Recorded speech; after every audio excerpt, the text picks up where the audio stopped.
The following commentary is based on the teachings of Paramhansa Yogananda. These past weeks, we discussed the need for balancing self-effort with receptivity to divine grace. Both are important in the spiritual life. Passive dependency on grace hasn't the magnetism to attract grace. Boastful self-confidence, however, which closes itself off from the higher divine power, is shallow, brittle, and given life's many uncertainties, susceptible to ultimate failure. There is a story in the Bible that illustrates the need to put forth personal effort so as to draw magnetically on the divine power. The story occurs in the Gospel of St. Luke, chapter 8. But as he went, the crowds nearly suffocated him. Among them was a woman who had a hemorrhage for 12 years and who had derived no benefit from anybody's treatment. She came up behind Jesus and touched the edge of his cloak. As a result, her hemorrhage stopped immediately. "Who was it who touched me?" Jesus asked. When everybody denied it, Peter remonstrated. "Master, the crowds are all around, pressing you on every side." But Jesus said, "Somebody touched me. I felt power going out from me." When the woman realized that she had not escaped notice, she came forward, trembling, and fell at his feet, and admitted before everyone why she had touched him, adding that she had been instantaneously cured. "Daughter," Jesus said, "it is by your faith that you have been healed. Go in peace." Self-confidence and self-effort are necessary, as the ignition of a car is necessary to the motor. Of what use the ignition, however, if the motor itself will not work? Wise is he who recognizes the real power in the universe and guides his life by that supreme power. As it says in the Bhagavad Gita, the 9th chapter, "To those who meditate on me as their very own, ever united to me by incessant worship, I make good their deficiencies and render permanent their gains.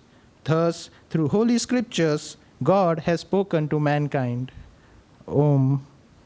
So, Jai Guru, good evening, friends. Today's topic is very interesting. So, that is self-effort. So, what is effort in simple language?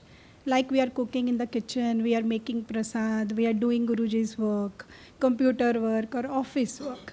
So, we don't do a wishful thinking. "Oh, I'm cooking prasad, let it be cooked. So, I'm doing office work, let it be done." So, how it is done? When we think, then we realize what has to be done, then we act. We do the effort, and then slowly and slowly everything is done. So what Swamiji is saying here, the self-effort is to realize God. So the same effort is needed to realize God, which is the highest or the only goal of the millions of lifetimes that we have gone through. So how to do that? So that is an important question here. So the second thing is faith. So Swamiji is narrating a very great story about the lady. She was having an hemorrhage from long 12 years, and there was no cure, no treatment. That she has gone to many doctors, she took a lot of treatment, but she was not cured, and she was rejected from the society. She was outcasted. And what she had a faith, deep faith, if I able to reach Lord Jesus, and if I'm able to touch the hem of his garment, I will be healed. So from where that faith has come in her, that was her inner knowing, or that was her intuition. That was the deep faith. It was not belief, it was faith that only God can heal me. So in spite of all the rejection, all the things that people will just say to her, she had that courage and that confidence to go in the crowd and just reach somehow to touch the hem of the garment. And the Lord realized, because light went out from his body and the lady was healed. That's why the Lord was asking Peter, Peter, who touched me? The Peter was surprised. Lord, there is lot of crowd and people are touching you from all the sides. How can I say who touched you? But again Christ was asking, Peter, who touched me?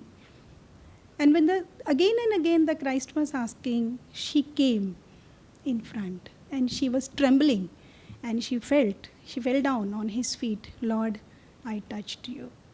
So what Christ did, she just told her, daughter, you have done the right thing. Due to your deep faith, you are healed. So faith is very, very important. But for developing faith, we should have the inner knowing, inner intuition, and a deep receptivity of the heart is very, very important. If we want a healing and we don't have a receptive heart, then if the God is sending the healing also, we won't be able to receive the healing. So that is a very, very important thing, that our heart should be devoted. We should completely surrender to His will, that God, thy will should be done. I just want to narrate a small story from my life, that when I myself and Amarji was working for COVID first time, we both had fever and COVID. We developed COVID and he was fine with little fever and sore throat. But my symptoms were very, very severe. I was having fever, sore throat. Along with that, I developed giddiness, severe giddiness. The moment I was getting up, I was banging my head here and there. And top of that, I was having difficulty in breathing. For 4 or 5 days, we took leave. And in the evening, one day, my breathing, I was quite breathless. So much so that I told him, please take me to the hospital. So then it won't be possible for me to go through the night. Then he said, what you will go? Why you want to go to the hospital? Just to take oxygen? There is raining outside. There is lot of oxygen outside. Go outside, sit, do some kriya, take deep breathing, just pray to Babaji, you will be fine. There was lot of faith and conviction in his words, that I developed that faith in me also. So in the instant I went out, I sat on the chair, I just started praying, I just started doing kriyas with lot of faith and conviction. Only God can heal me. For half an hour I was doing that, and after half an hour, nothing was there. My breathing was fine, my giddiness was fine, there was no much symptoms was left. So that is the power of faith. So how to develop that faith? So now that is the important question. So for developing that faith, first we have to do the self-effort. Doing our meditations daily, our kriya daily, living for God, loving God. Like what Lord Buddha did, he just left everything behind. He opted for, he was a monk and he went to the forest. What was the single-hearted goal he was having? Just to realize God. Maya was there, Maya was sending him lot of temptations. But still he was focused. There was only one desire in his heart, in his body, mind and soul, just to realize divine light. So in the end, what happened? He realized. He became the Lord himself. So friends, we have to just do our daily effort. Just meditate daily, do your kriyas daily, and just realize God's light. That is the ultimate goal of life. Or you are already there, you have to just improve your knowing that God is there all around. We have to just improve your knowing. In the end, I just want to read few lines. Please close your eyes. So the topic is from Whispers from Eternity. O divine sculptor, chisel thou my life. Every sound that I make, let it have the vibration of thy voice. every thought that I think, let it be saturated with the consciousness of thy presence. Let every feeling that I have glow with thy love. Let every act of my will be impregnated with thy divine vitality. Let every thought, every expression, every ambition be ornamented by thee.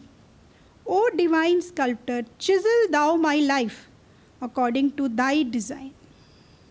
So just only one thing I want to say, friends. Chisel your life daily through self-effort according to God's will. And let thy will be done. Thank you, friends. Good evening, friends. This is the subject this evening is self-effort too is needed. And I was just thinking about this subject because self-effort is in fact required in every game of life. Many of us are in fact teachers or coaches or having leadership roles in different occupations. I also teach myself medicine to young budding doctors in medical college. And how do you see your role as a teacher? Because let us say you are teaching in a batch that is in a medical college, there are about 150 to 200 students. You teach them in the same way. You teach them the same books. You read, and but at the end of the day, not all of them become the doctors of the same quality. Or let us say if they go to an art college, or not all of them become the artists of the same degree. But although they were given the same training, they were actually reading the same amount of books. So where lies the difference? The difference probably lies in the self-effort and how much they are able to receive, as Mansiji was saying, that receptivity that we have to develop in ourselves, and how much they are able to apply that learning into their daily life. Just like a coach, even if the coach is having a very good player, he can impart all the secrets of the trade, but ultimately the player has to play. And in that process, only alone he will become either a very good shining example or he can just become a mediocre player. Same way when there was a story, I think one of the Guruji's friends, he was there and he was not putting much of an effort. So, and Guruji was watching him that he can do better. But so at one day he actually told him that probably he was Devi was his name, and he said, Devi, I think you need to be more sincere in your efforts. And Devi said, yes, Guruji, I really want to do that, but I need your blessings. And this is a common thing, especially in India, when we say, okay, Guruji, bas ab to sab kuch aap hi karenge, I can't, I'm doing whatever I'm doing, but ultimately you alone can bring me out of this mess. And everybody, whosoever was there, he said, wow, this is such a good answer, he's a very real devotee. And then Master interjected, Devi, God's blessings are there. Even Guru's blessings are there. It is your blessings which are lacking. So this is something which initially when I read this in the conversations of Yogananda, and being brought up in the Indian families, in the Indian mindset, I also used to think that, yes, once we have a Guru, I think our job will be very easy and I think Guru will take us to the goal. But when I read this conversation, it was something, which actually opened my mind also. Yeah. Yes, there is a lot of effort which is required on the path. It's not that, just like in the reading Taral was reading today, that it's not a passive dependence which can help us to reach out to that goal. This happened with Swamiji also when Master told him that, you must allow God to work through you, Walter. And at one time he was just lecturing in one of the Sunday service, and right in the middle of the service he just thought about this, that Master told me God has to speak through you, let me allow the God to speak through me. And he said he was just quiet, and he just, in the middle of the service, you can imagine if somebody just stays quiet for 2 minutes, what will happen? He said people were perspiring, people were thinking that probably he has lost the whole sequence of his conversation. But he said, I was very calm about it, and I was just waiting and waiting and waiting for God to speak through me. But God didn't speak. And in later on, he said, I realized that God will not speak through me. I will have to do the speaking, but God can inspire me. And once so that kind of effort I have to make. It's not that I become passive, that, okay, I'm standing here, God, do this and speak through me. But this is not how Master was intending him to see. It was actually that, as Master said in the other prayer also, that yes, I will reason, I will, and I will act, but please guide thou my reason, will, and activity to the right action in everything I do. So in that spirit, friends, we have to see this, that self-effort is needed, but what kind of self-effort and how it is to be done. So as Mansiji was also giving us certain, ways in which we can apply this self-effort. And in the reading also, Swami said that it is just like a motor, a car. He gave the example of a car that, okay, there is a small ignition that you give in the beginning. Without that ignition, the engine is not going to start.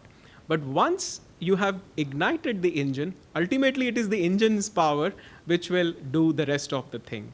So that is how, and he said it is not, again, once you make an effort, then the other side also we have to keep in mind that we might become too confident of ourselves. We may become, too self-righteous in our doing, that, okay, it is only I who am doing it, and you may become boastful of your self-confidence. He said even that is also a trap, and we should not go on to that side also. So what kind of effort is required?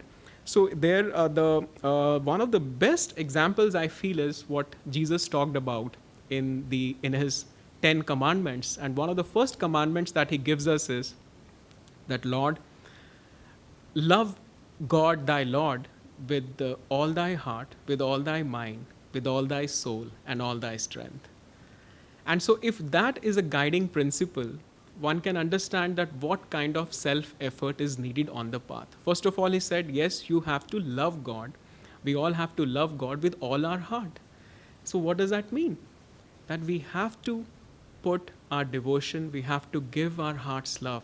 And just like, in the renunciation affirmation we were talking about it, that, okay, it's not when we are keeping all our desires aside, and we are just focusing on the God, and we are telling him that, Lord, you alone that I do want, because I have seen in my own life, and this is something, all of us, those who are sitting under this one roof, must have experienced, that life brings us to a point where you understand that everywhere, to whatever degree you may achieve something in life, it has a catch.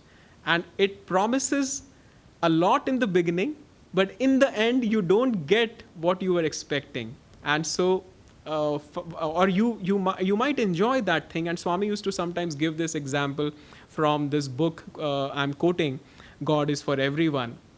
He said, let's say you're walking on a passageway, and it's a very beautiful street, and the birds are singing, and trees are also having flowers and everything. And it's a very bright, sunny morning. And you are enjoying the whole, natural rhythm of life, and you are thanking God for that beautiful sunny day.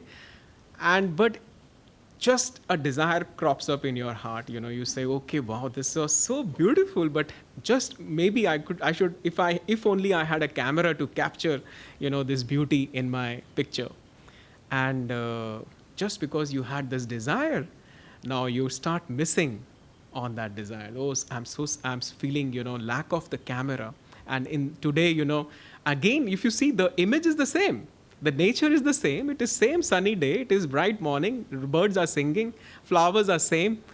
But in your heart, you start missing that joy which you were having earlier, because you have a desire now, and you are not having a camera.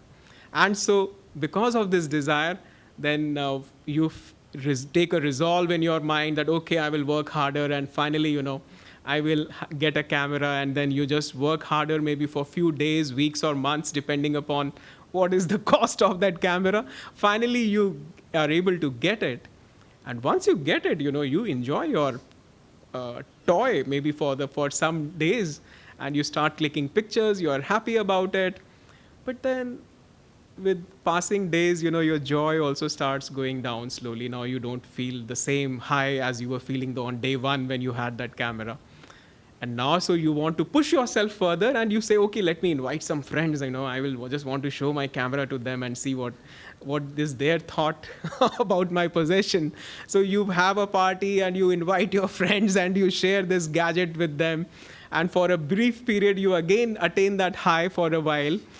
But then, as all these possessions, day by day, no possession or no outer achievement, as we were talking in that renunciation example, can give us that permanent joy or permanent bliss or permanent high. And this is what exactly I was talking, that those who are sitting here, we do have felt this, that life doesn't give us everything that it promises in the beginning.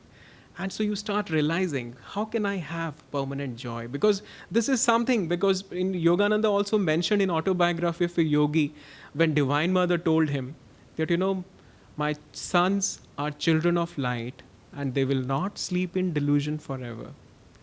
Because we are children of light, because we are children of joy, the search for joy continues even throughout the life, from one life after the other.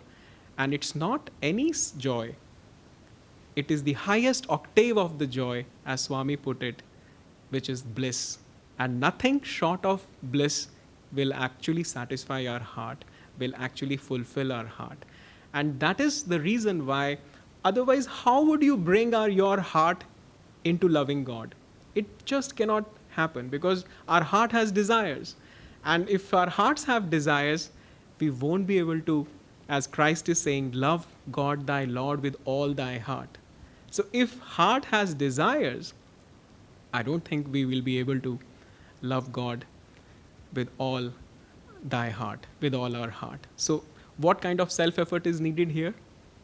That we have to get rid of all the desires. And that is what we were talking about in the renunciation example. And the next thing comes, with all thy heart, with all thy mind. Because mind follows the heart. And mind cannot, so it is actually in that order. And mind can only be one-pointed once we have our heart on God one-pointed.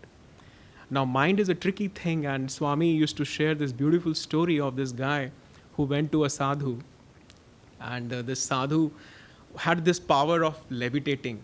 And he used to, move on the oceans and used to travel very easily. And this gentleman was actually a businessman. He said, I am very, inspired by this guy. I have to take a ship to cross the continents, which takes me 30 days.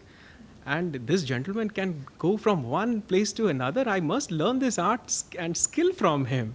So he goes to the sadhu and says, sir, this is, and he said, because if I learn this, I will be able to save time and this will help my business. So then he goes to the sadhu and said, sir, I want to learn this art from you. And sadhu said, oh, this is very easy, son. I can teach you right now. He said, just sit down and close your eyes and chant Om. The guy said, is that all? So he said, yes, this is all what you have to do. He said, I never thought it's so easy. And he said, sir, I will practice. I said, just practice this for a week and come back.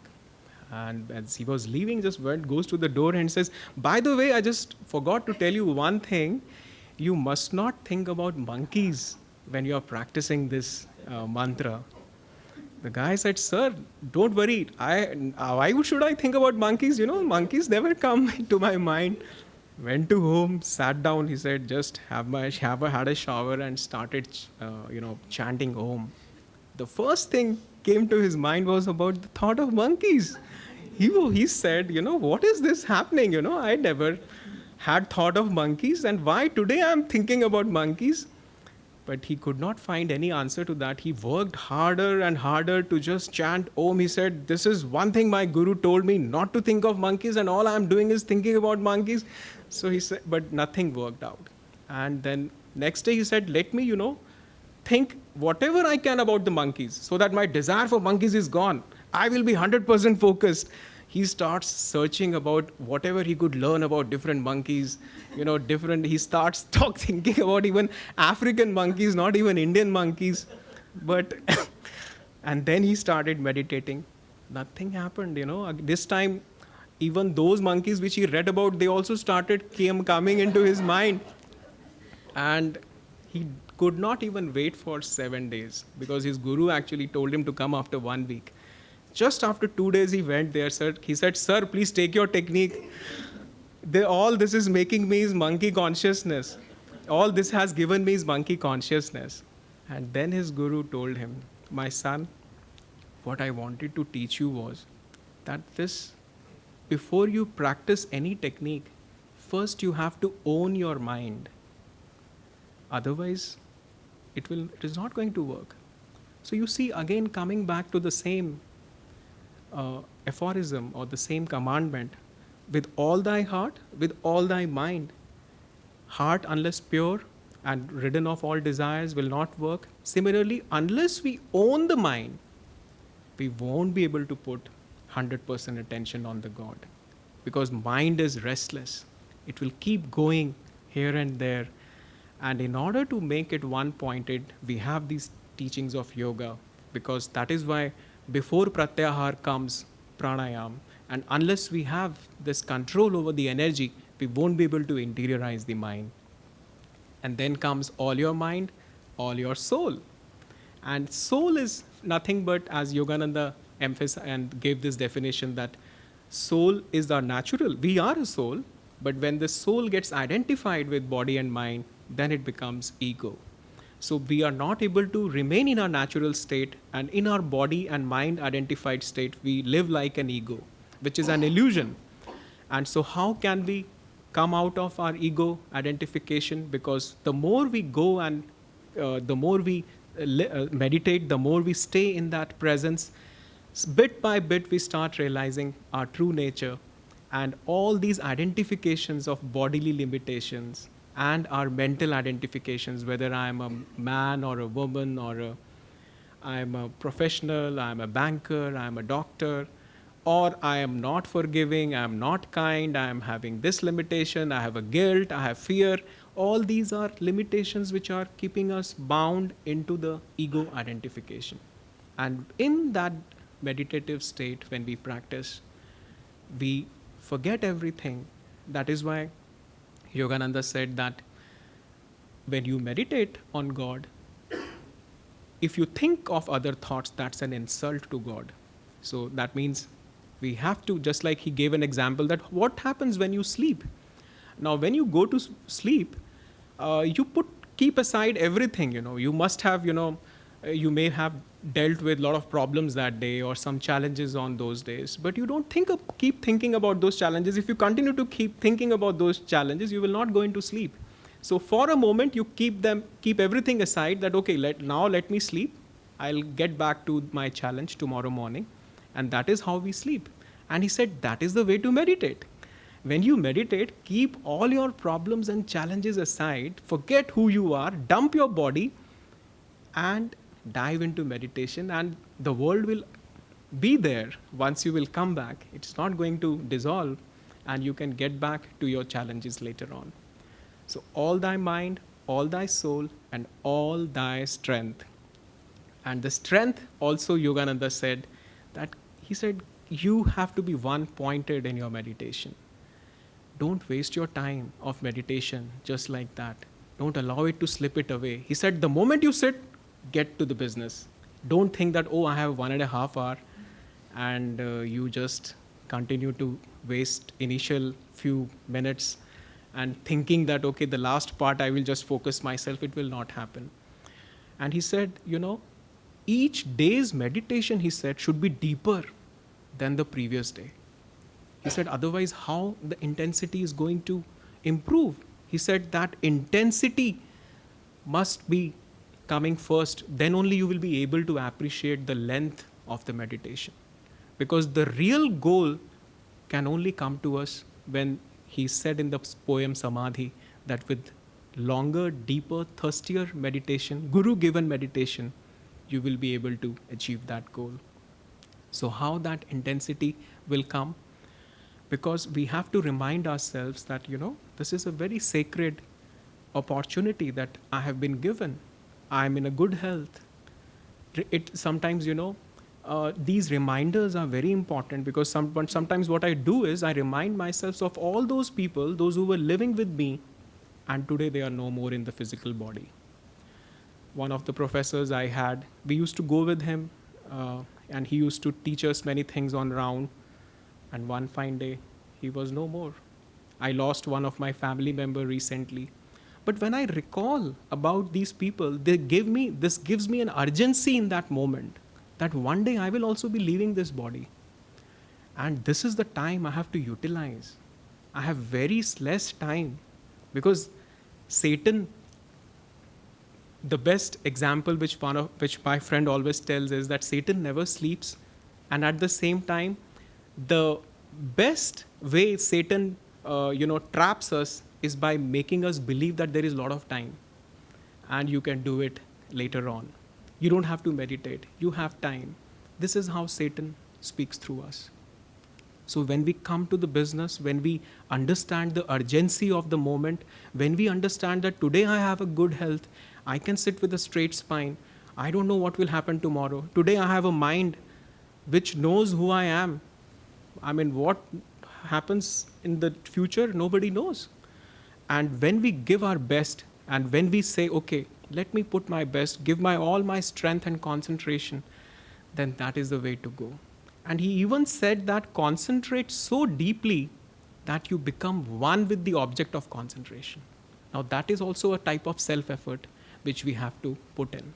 And he gave a very beautiful story of this disciple and guru, where this guru was finding this disciple who was looking less attentive on that day. He said, what happened, young man? You are not very attentive today. What are you thinking about? He said, sir, somebody has gifted me a buffalo, so I'm just thinking about that. He said, okay, in that case, let us leave the class now. You better stay with your buffalo. We will come back later on. And he said, okay, sir, as you feel. So he goes out and he says, you just be with your buffalo. And next day, his guru arrives and he asks him, what are you doing, son? So he's in the closed door, and the guru is standing outside. He said, sir, I'm roaming with my buffalo. And he said, shall I come out? He said, no, please, son, you continue. The next day he again comes. He said, what are you doing? He said, sir, I'm just taking my buffalo for the grazing outside. He said, shall I come out? He said, no. Don't, just continue whatever you're doing. Next day he again comes. He said, what are you doing, son? He said, who are you? He said, he said, what are you doing with your buffalo? He said, which buffalo? I am the buffalo. He said, come out, son, come out. Now the job is over. He said, how can I come? My horns are so big, they will get stuck in the door. So he said, then the guru opens the door, he said, and he brings him out of the meditation. Because you see, the meditation has to be so deep that you become one with the object of meditation. That is the whole idea. And that is why Yogananda was saying, give your best. And at one time, Jayaji reminded us, that the goal of meditation is to attain stillness. We become so still, and remind yourself, as Swami said, that I will sit here without moving a muscle, and do your best. Why to be restless in that moment? We can sit for 40 minutes without moving a muscle, keeping our spine straight. It's not that difficult. And if you think it is difficult, it will always remain difficult for you. This is how the mind plays with us.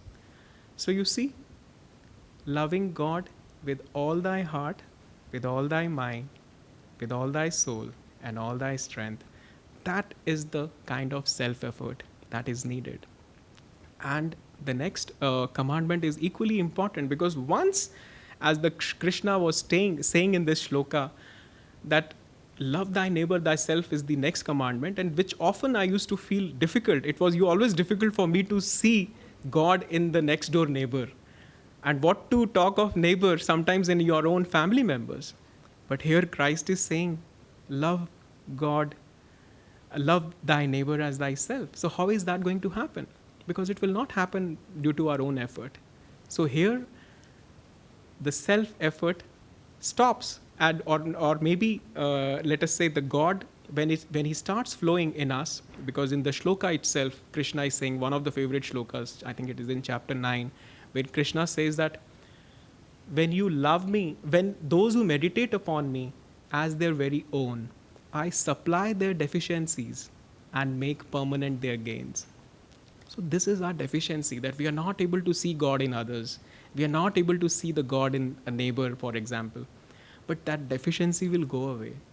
The more we will make the self-effort in the first commandment, the next commandment will only happen when the first we have achieved, because it will come as a grace, and slowly our perception will start changing. It is very natural that you will start seeing God in others. We were reading about this neuroscience experiment, which I recommend to all of you. Beautiful book, How God Changes Your Brain, written by Andrew Newberg. The more these meditators in different walks of life, when they were meditating and engaging in the spiritual practices, the prefrontal lobes, they were becoming, the more and more blood flow was coming into that part. And their perception was changing. Their social awareness was changing. Their empathy was coming naturally to them. Compassion was coming naturally to them. He said the neurological heart is here. Now, heart is situated here, but neurologically, heart is here. And that is what scientifically, it's a proven fact now, that when we do it, it naturally starts bringing more changes in us. And you will be surprised. That is why Yogananda said, you give me two people of any character, and if I tell them to practice, and if they practice the way I want them to practice, in 4 years I can make saints out of them. Imagine, I don't think any saint made such a statement, that you give me any kind of person and I can make a saint out of them if they practice the teachings the way I'm asking them to do. So you see, that is the kind of confidence which Mansi ji was saying. Faith. How much faith even this one sentence puts in our heart, that our Guru is not ordinary. His blessings are there. Only we just have to make this self-effort. And finally, I will just conclude with this last statement, which was there in the affirmation book, where Swami said that whatever we give to God comes back to us many folds, thousand-folds. And what great gift we can give to God? Of ourselves. That is the greatest gift that we can give it to Him. And if you remember the story of Rabindranath Tagore, where this beggar was waiting for the king to arrive. And on that day, he was thinking that today I will have everything from the king. And when king comes to his door, he says, what can you give me? And the beggar was stunned that, what can I give a king? And so very reluctantly, he just takes out one grain of rice and puts it in his hand. And the king just holds it, went back. And the beggar was very dejected that day that nothing happened. And king came to his home, he didn't give him anything. But later on, when he went back, he opened the bag of rice which he was holding for the whole day's alms that he received. And when he inverted it, he found that there was one grain of rice which was of gold. And he cried that if I could have given everything. But at that time, so this is the thing, friends, that if we hold ourselves back to that extent, that transformation will not happen. And if we give everything to God, if we give our whole being to God, then in that transformation, we will become pure gold. And that is what is the import of this whole self-effort business, that if we give ourselves and we continue to give in that process, I think that is what Swami was saying, that this is the most precious gift that you can give to yourself, which is nothing but God alone.